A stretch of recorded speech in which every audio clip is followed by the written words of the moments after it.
කියලා බලන්න. බැයිද? හැම වෙලේම හපාපයිද්දි මොනවද පිට වෙනවා කියන්නේ? මොන වායුවද? කියලා බලන්න.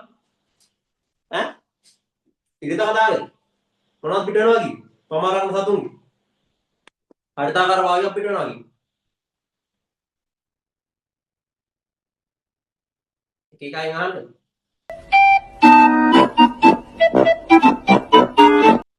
ඈ? පමාරා කන සතුන්ගෙන් හරිතාකාර වායුවක් පිට වෙනවා කියන්නේ. මොකද්ද පිට වෙන්නේ? කියලා බලන්න.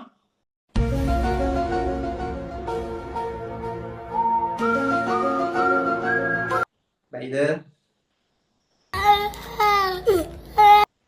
උඹලා තමා තව මාස 7යි ටෝක් කෑෂ්